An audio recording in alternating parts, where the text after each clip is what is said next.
జీడీసీఎం chairman హరిబాబుపై ఆరోపణల నేపథ్యంలో bank ఉద్యోగులు మాట్లాడుతూ మేము జాయిన్ అయినప్పటి నుండి ఇప్పటి వరకు మమ్మల్ని డబ్బుల కోసం ఇబ్బంది పెట్టలేదని స్పష్టం చేశారు. చైర్మన్ పై ఫిర్యాదు చేసిన వాళ్ళు ఫ్రాడ్ చేశారని చెప్పారు. అందుకే దాన్ని కప్పిపుచ్చుకోవడానికి వ్యక్తిగత ఆరోపణలు చేస్తున్నారని మండిపడ్డారు. కొంతమంది అవకతవకలు చేశారు, అందుకే వారిపై క్రమశిక్షణ చర్యలు కింద వారిని పక్కన పెట్టారని చెప్పారు. దాన్ని మనసులో పెట్టుకుని ఆయనపై అసత్య ఆరోపణలు చేస్తున్నారని అన్నారు. హరిబాబు వచ్చిన తర్వాతే రైతులకు కావాల్సిన అన్ని సౌకర్యాలు అందుతున్నాయని రైతులు చెప్పారు.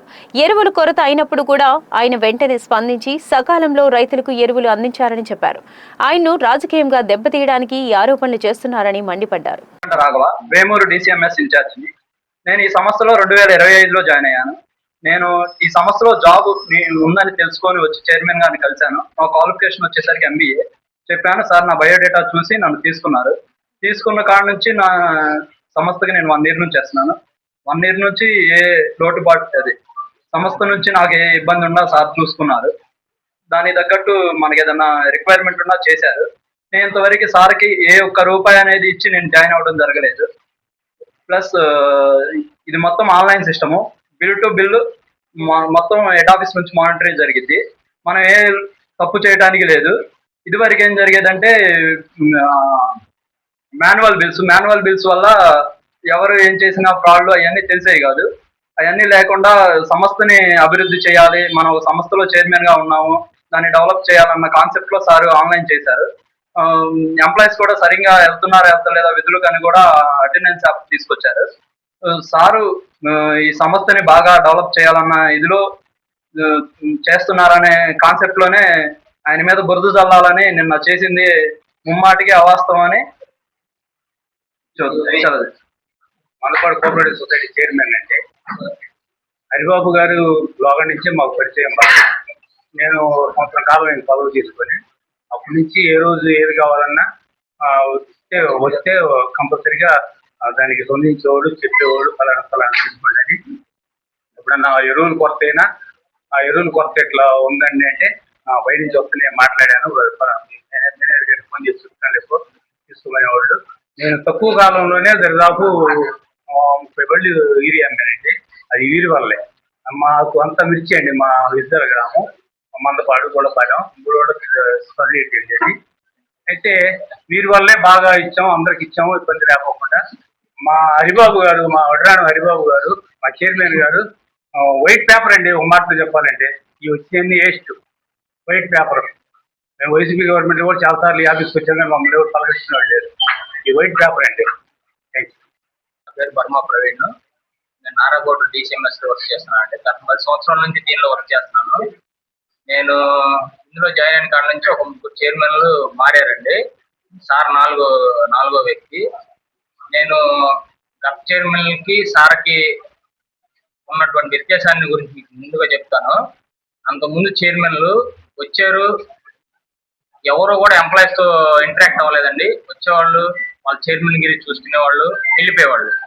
ఎవరు కూడా అసలు వీళ్ళు ఏం చేస్తారు, వీళ్ళ అసలు వర్క్ ఏంటి, వీళ్ళు రైతులకు ఏ విధంగా ఉపయోగపడతారు, మనం ఇంకా రైతులకు ఉపయోగపడాలంటే ఏం చేయాలి, ఏంటి మనం దీన్ని మెరుగ్గా చేయాలంటే ఏం చేయాలి, దీన్ని డెవలప్మెంట్ చేయాలంటే ఏం చేయాలని ఎవరో కూడా హరిబాబు గారు ఆలోచించినట్టు ఎవరో కూడా ఇంతవరకు ఆలోచించలేదండి. నేను చూసిన 4 చైర్మన్లలో కూడా సార్ అయితే చాలా డీప్గా లోపలికి వెళ్ళి మరి కింద స్థాయి వరకు వెళ్ళి మరి ఎలా చేయాలి, మనం దీన్ని ఎలా డెవలప్ చేయాలి, మనకు పదవి అనేది వచ్చింది, దీన్ని మనం ఎలా డెవలప్ చేసుకోవాలి, రైతులకు ఎలా సహాయపడాలి ఏంటంటే ప్రతి ఒక్కటి సార్ వచ్చిన దగ్గర నుంచి ఇప్పుడు వరకు కూడా కింద స్థాయి వరకు వెళ్ళి కూడా మా గోడౌన్ విజిటింగ్ కూడా వచ్చి ఏం చేస్తున్నారు, ఎలా చేస్తున్నారు, రైతులు ఎలా వచ్చి మిమ్మల్ని ఇంటరాక్ట్ అవుతారు, వాళ్ళకి మీరు ఎలా ఇస్తారు, ఈ సిస్టమ్ ఏంటి, ఎలా జరుగుతుంది అనేది ప్రతి ఒక్కటి సార్ మాతో డైరెక్ట్ ఇంటరాక్ట్ అయి తెలుసుకున్నారండి. ఫస్ట్ తెలుసుకున్న తర్వాత దీన్ని మనం ఎలా డెవలప్ చేయాలనేది కూడా సార్కి ఒక అవగాహన వచ్చి,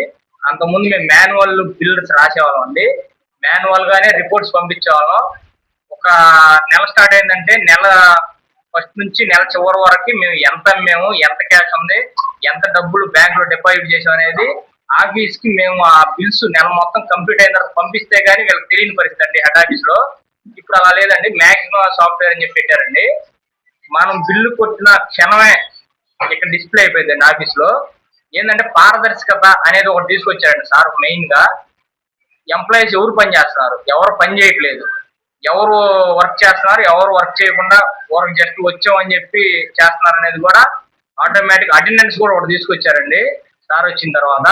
దానివల్ల ఏంటంటే ఎంప్లాయీస్ కూడా ఒక క్రమశిక్షణ అనేది ఒక అలవాటు పడింది, ఒక టైం అనేది మెయింటైన్ చేస్తున్నారు, రైతులకు అందుబాటులో ఉంటున్నారు. దీనివల్ల ఏమవుతుందంటే దానికి రైతులకు కూడా కొంత జవాబుదారీతనం అనేది వచ్చిందండి.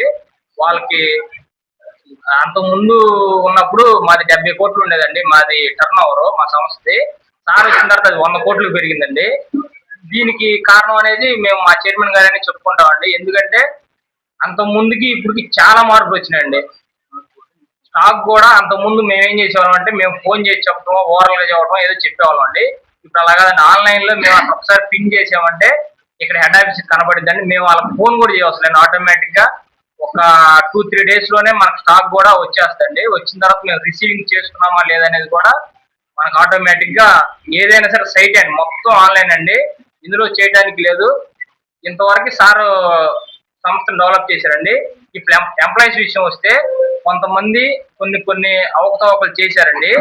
ఏది ఈ అంత ముందు మాన్యువల్ గా ఉన్నప్పుడు దానికి అలవాటు పడి ఆన్లైన్ కి వచ్చిన తర్వాత కూడా అలాంటివి చేయటం వలన కొంతమంది అవకతవకలు చేయడం వల్ల దొరికారండి. వాళ్ళ మీద జస్ట్ సార్ కూడా క్రమశిక్షణ చర్యలు తీసుకున్నారండి. వేరేగా వాళ్ళని పిలిచి తిట్టడం, వాళ్ళని ఏదో డబ్బులు ఇవ్వండి, మీరు నాకు లంచం ఇవ్వండి, మీరు తీసుకున్నారు అట్లా ఏం లేకుండా, అయ్యా నువ్వు ఇట్లా తప్పు చేసావు, ఇది రైతులతో నా దగ్గర కంప్లైంట్ ఉంది, ఇదిగో ఫలానా రైతు, ఫలానా ఊరు, ఫలానా వ్యక్తి, వాట్ ఈజ్ వాట్ మొత్తం ఓపెన్ గా ఏదో గాలిలో మాటలు చెప్పకుండా విత్ ప్రూఫ్ తో మాట్లాడి నువ్వు చేసిన తప్పు ఇది, అందువల్ల నేను పక్కన పెట్టాను, ఇది పరిస్థితి అని చెప్పి వాళ్ళని పక్కన పెడతాం వల్ల కొంతమంది మనస్తాపానికి గురయ్యి దీన్ని మనం ఏదో చేయాలి, ఉద్దేశపూర్వకంగా చేయాలి, దీన్ని మనం పర్సనల్ గిట్ గా తీసుకోవాలి అనే ఉద్దేశంతో ఇదంతా కావాలని చేసిందనండి. అంత ఇది ఒక కుట్ర అంతే, అంత మించి దీనిలో ఎటువంటిది లేదు. ఇది ఒక తెల్లని కాగితం లాగా ఉందండి, వైట్ పేపర్ లాగా ఉంది. మీరు కావాలంటే మా బ్రాంచ్లు ఉన్నాయి, మాకు దగ్గర ఒక 50 బ్రాంచ్లు ఉన్నాయండి ఈ డిస్ట్రిక్ట్ మొత్తం మీద. మీరు కావాలంటే ఏ బ్రాంచ్ అయినా విజిట్ చేసుకోండి, మీకు ఎప్పుడైనా సరే రిజిస్టర్ అయినా ఆన్లైన్ అయినా ఏదైనా పర్ఫెక్ట్ గా ఉంటుంది, కరెక్ట్ గా ఉంటుంది. ప్రజెంట్ సిచ్యువేషన్ ఇదండి. అంత ముందు గతం గురించి నేను మాట్లాడను, అలా ఎవరో వ్యక్తిగతంగా కావాలని వాళ్ళు ఏదో మనసులో పెట్టుకొని కావాలని చేశారు అంతే. దీన్ని అయితే మా ఉద్యోగస్తుల తరపు నుంచి అయితే దీన్ని తీవ్రంగా ఖండిస్తున్నాం. ఎందుకంటే మా చైర్మన్ గారు రాగానే మాకు జీతం పెంచారు, వచ్చిన ఒక నెలలోపే రాగానే ఇంక్రిమెంట్ వేశారండి. మేము సార్కి మా బాధలు చెప్పుకున్నాం.